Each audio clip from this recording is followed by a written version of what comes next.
Buenos días por la mañana. Espero que estén bien. Gracias a Dios que estamos aquí. Seguimos leyendo estas historias que nos hablan de Dios, primeramente. Acuérdense que Dios siempre es el protagonista de todas estas historias.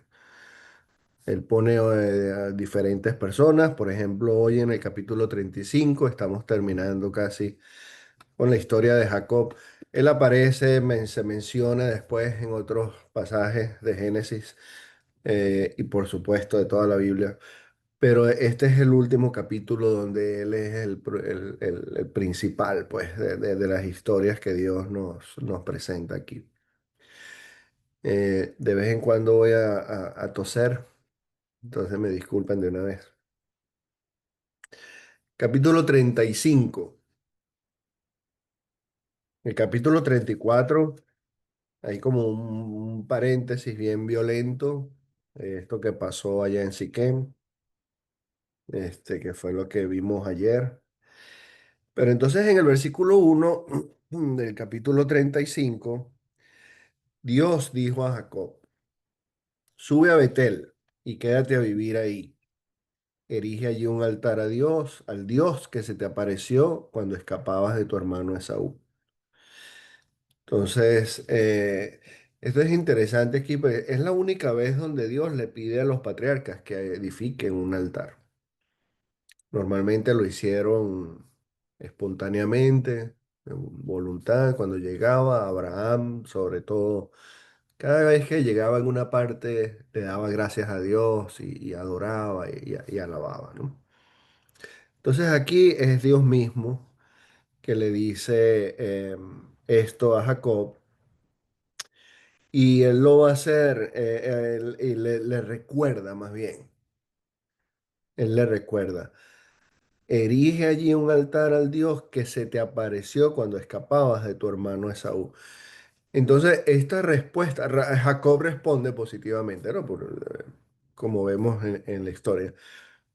Pero este deseo de Jacob de obedecer viene entonces de la fidelidad de Dios. Jacob tuvo muchos errores, igual que todos los patriarcas, igual que los hijos de los patriarcas, ¿verdad? Como son las 12 tribus de Israel, que por cierto se mencionan aquí todos completos desde el versículo 23 al 26. Eh, y sin embargo, Dios permanece fiel. Dios es fiel. Entonces, nosotros necesitamos entender eso, nosotros necesitamos creer, estar seguros de la fidelidad de Dios. Lamentablemente, por nuestra naturaleza pecaminosa, nosotros vamos a fallar. Y ahí no hay para dónde. Nosotros estamos en este mundo que está contaminado por el pecado. Nosotros somos tentados constantemente por el pecado. El mundo nos ala, nos llama, y Dios siempre es fiel. Entonces, lo que tenemos que hacer es lo que hizo Jacob aquí. Ya Jacob había hablado con Dios, había luchado con el ángel de Dios, había hecho altares, pero entonces aquí es como una vuelta otra vez, como al principio, como renovando las promesas. Eso es lo que le pide Dios. Tú vas a ir allá a Betel, y vas a hacer este altar. Él huye, él tiene miedo otra vez por lo que pasó allá en Siquem. Él teme por su familia y no quiere que le pase nada a su familia, ¿no? Entonces, de todas maneras, cuando él llega a Betel, es irónico porque él viene, cuando llega la primera vez a Betel, que fue la primera vez allá que se le apareció Dios, que está citando aquí Dios mismo. Él viene huyendo de una, de engaño, de usurpación, ¿verdad? Él engañó a su papá y le quitó la bendición y la primogenitura a su hermano. Entonces ahí es cuando en Betel se encuentra con Dios. Bueno, aquí no es él, pero son sus hijos. Entonces, fíjense cómo la, la réplica de eventos, cómo seguimos copiando cosas nosotros eh, de nuestros padres. Por supuesto, no es todo lo malo. Nosotros podemos ser, ya que conocemos, sobre todo nosotros ya que somos cristianos, los que no crecimos en un hogar cristiano con padres que iban a la iglesia, que leían la palabra. Ahora nosotros sí podemos hacer eso para que nuestros hijos repliquen estas conductas. Entonces, lamentablemente también se pasa lo malo, así como se pasa lo bueno, se pasa lo malo. Nosotros tenemos que tener la intención de hacer las cosas para que nuestros hijos copien, dupliquen y sigan con estas prácticas de alabanza, de adoración a Dios. Entonces él llega allá a Betel y miren lo que pasa. A estas alturas, miren lo que dice el versículo 2 entonces. Entonces Jacob dijo a su familia y a quienes lo acompañaban, desháganse de todos los dioses extraños que tengan con ustedes. Purifíquense y cámbiense la ropa. Entonces, a estas alturas,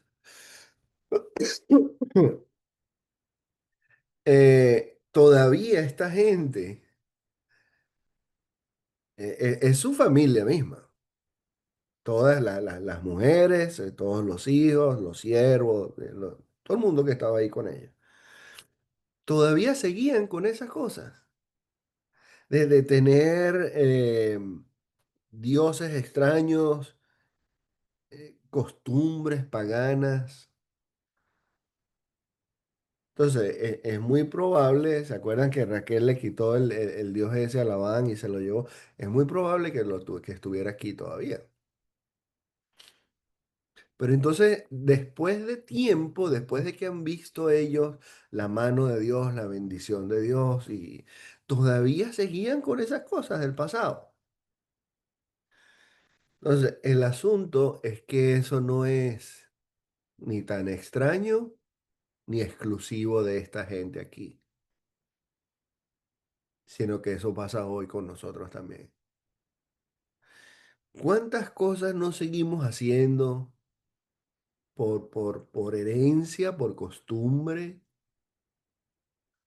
¿Cuántas cosas que ofenden a Dios desde actitudes, este, inclusive hasta complejos, em, formas de hacer cosas que sabemos que van en contra de la palabra? Esto era una tentación constante para ellos, para el pueblo de Israel siempre. Ellos entraron en un ambiente y salieron de ese ambiente. Cuando Abraham sale de allá, eran paganos también, allá en la gente de Ur. Entonces siempre andaba esta tentación de ídolos, de estar haciendo cosas.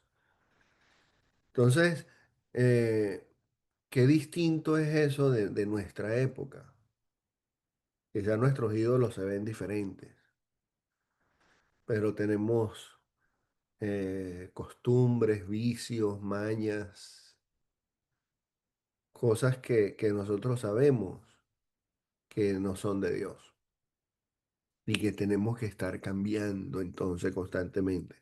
No importa cuántos años tengas en la fe, porque aquí hay un gentío que tiene por lo menos 40 años en la fe. Y de ahí, bueno, hasta el que tenga meses. No sé si alguien se convirtió en este año. Pero nosotros tenemos que seguir transformándonos, tenemos que seguir cambiando constantemente. No llegamos, no llegamos, no hay un momento en que decimos, bueno, ya llegué, ya maduré, ya soy lo que tenía que, ya no hay para dónde. Por el contrario, siempre hay a dónde crecer más, siempre hay cosas que cambiar, siempre hay ídolos que enterrar. Entonces eso es lo que hace esta gente aquí. Y en este vocabulario lo usa Pablo también, por ejemplo, allá en Efesios, voy a leer un poquito aquí en Efesios 5 en el versículo 26. Dice que él, refiriéndose a Jesús, la purificó, refiriéndose a la iglesia, lavándola con agua mediante la palabra para presentársela a sí mismo como una iglesia radiante, sin mancha ni arruga ni ninguna otra imperfección, sino santa e intachable. Y eso es lo que le dice Jacob entonces a la gente aquí. Purifíquense, límpiense, vengan a Dios. El que nos limpia, sí, ya estamos bautizados. Ya nacimos de nuevo, ya tenemos el Espíritu Santo que mora en nosotros, ya somos hijos de Dios. Entonces, ¿qué hacemos con esas cosas con las que vamos faltándole a Dios? Bueno, seguimos volviendo a Él, seguimos apelando a la sangre de Cristo, seguimos andando en la luz, seguimos buscando de su gracia y de su misericordia con el arrepentimiento. Ahí nos sigue purificando, nos seguimos dedicando. En Romanos 12, ¿se acuerdan que dice allá en los primeros versículos que nosotros nos presentamos como un sacrificio vivo y santo que agrada a Dios? ¿Cuántas veces vamos a morir? Todos los días. El Señor Jesús dijo, tú tomas tu cruz cada día y le sigues.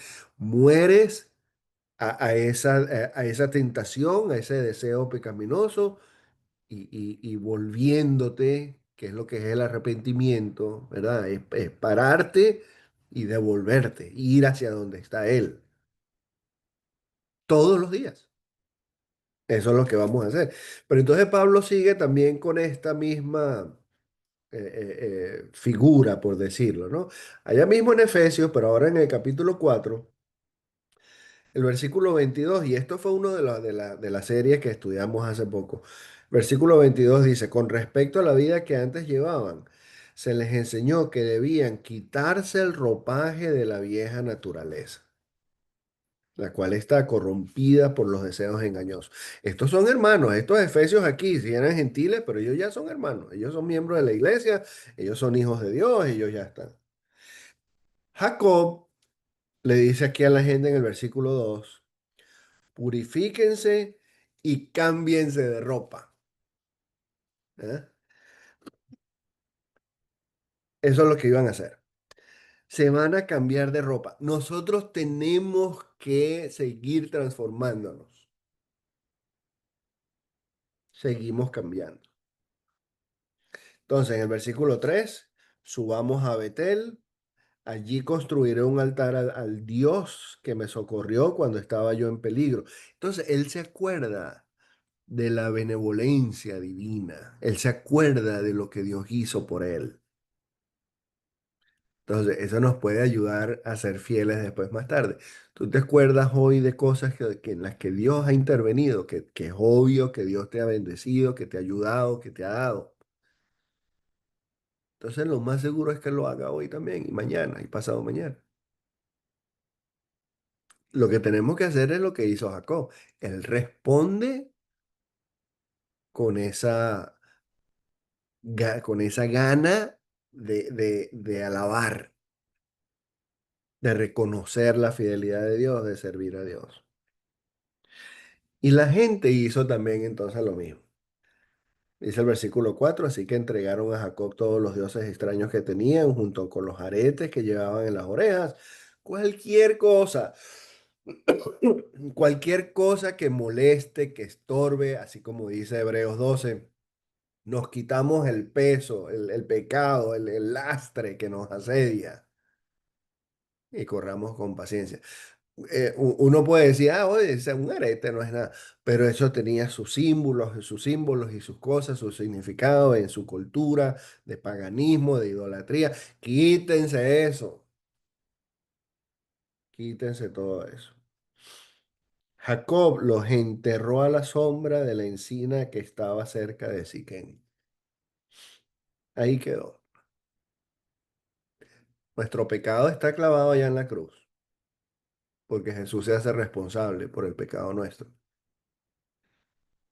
Pero entonces nosotros podemos usar la misma imagen. Vamos a enterrar esas cosas que nos están estorbando, las cosas que no nos ayudan a crecer. Sentimientos contra alguien, contra algo que nos aleja. Versículo 6 fue así como Jacob y quienes lo acompañaban llegaron a luz. Llegaron a luz. Es decir, Betel, me encanta que aquí el autor pone eso. El Espíritu Santo, por supuesto, da esas imágenes, palabritas, frases que importan. Llegó a la luz. Y ahí es donde llegamos nosotros. Dios nos sacó de las tinieblas y nos trasladó al reino de su amado Hijo. Ahí es donde está la luz. Versículo 7, entonces él obedece, ¿verdad? Cumple. Erigió un altar y llamó a ese lugar El Betel. Entonces acuérdense que Él es Dios, ¿verdad? Dios de luz, porque allí se le había revelado Dios cuando escapaba de su hermano Esaú. Entonces, pasan otras cosas aquí que no nos da tiempo para ver. Pero entonces la gente empieza a pasar, van pasando las hojas, van pasando generaciones. Se muere Débora aquí, se muere Raquel. Raquel es la esposa, suena como raro para nosotros, ¿verdad? Quizás, pero es la esposa favorita de Jacob. Eh, Ella muere cuando nace Benjamín, que es también entonces el hijo bien querido por Jacob. Y aquí entonces, como dije hace rato, del 35 hacia abajo están los nombres de las 12 tribus de Israel. Dice el versículo 33, los hijos de Lea fueron Rubén, que era el primogénito de Jacob, Simeón, Leví, Judá, Isaacar y Zabulón. Los hijos de Raquel fueron José y Benjamín. Los hijos de Bilá, la esclava de Raquel, Dan y Neftalí. Los hijos de Silpá, la esclava de Lea, Gad y Aser. Estos fueron los hijos que tuvo Jacob en Padán Aram. Entonces, estos 12 son las doce tribus de Israel. Miren lo que dice el versículo 9. Perdón, 35:9. Cuando Jacob regresó de Padán Aram, Dios se le apareció otra vez y lo bendijo con estas palabras. Tu nombre es Jacob, pero ya no te llamarás así. De aquí en adelante te llamarás Israel. Esto fue lo que le dijo el ángel cuando estaba peleando allá, ¿verdad? Y en efecto, ese fue el nombre que le puso. Cuando nosotros venimos a Dios, cuando nosotros nos acercamos a Dios, nuestra identidad cambia. Ya Jacob no iba a ser el usurpador, el mentiroso, el ladrón. Ahora es Israel. Este Jacob es a pesar de cosas que a nosotros nos darían tanta vergüenza haber hecho. Oye, Dios lo pone en un lugar tan prominente en la historia nuestra. Este es el papá de estos 12 hombres que vienen a ser las 12 tribus de Israel. Este es el pueblo de Dios. Pero entonces Dios no sigue culpándolo, no lo sigue calificando, no le da esa identidad de tramposo, de ocupar un puesto que no le pertenece, sino que ahora más bien es Israel y es el padre de las tribus, de las 12 tribus de Israel. tú tienes otro nombre, tú tienes otra identidad. Si alguno está en Cristo, nueva criatura es. Las cosas viejas pasaron. Todo lo que hiciste, no solamente antes que te bautizaste, de ahorita, ¿desde qué hora te paraste? A las 6 de la mañana. De ahí para atrás, ya quedó atrás. Todavía te da vergüenza cosas que hiciste. No te quieres recordar, bueno, ni te acuerdes, eso ya está enterrado allá. El asunto es que nosotros somos nuevos, tenemos una nueva identidad. Si alguno está en Cristo, nueva criatura es. Las cosas viejas pasaron, ahora son todas hechas nuevas. No es solamente es una nueva criatura, así como es como que si Dios te hizo de nuevo, eres una creación nueva. Ahora eres hijo, ahora eres heredero, eres hermana de Jesús. Eso es lo que somos nosotros. Si no lo creemos, tú vas a andar caminando, vas a andar viviendo como si todavía fueras pagano, como si todavía estuvieras afuera, como si cargaras con esa culpa y con ese pecado. Eso se refleja de muchas maneras, desde el ánimo, desde la inconstancia, de esa lucha constante con los mismos pecados año tras año. Cuando tenemos otra vez este encuentro con Dios, fíjese que Jacob no solamente habló con Dios una vez y ya. Aquí dice en el versículo 35, Dios dijo a Jacob, él vino y habló con él otra vez. Entonces, este encuentro con Dios nuestro, personal, íntimo, tiene que ser constante, tiene que ser repetitivo. Y ahí entonces sacamos nosotros nuestra identidad, pero tú te lo tienes que creer. De otra persona no puede hacer eso por ti. Aquí es donde viene nuestra relación personal con Dios. Tú tienes que creer, tienes que estar seguro que Dios te purifica, que Dios te recibe, que te adopta, que te ama. No importa las cosas que hayas hecho, Dios te perdona. La cruz, la sangre, la misericordia, siempre son más grandes que nuestra maldad. Entonces, ojalá que podamos ver nosotros en la vida toda de Jacob la fidelidad de Dios, la constancia de Dios.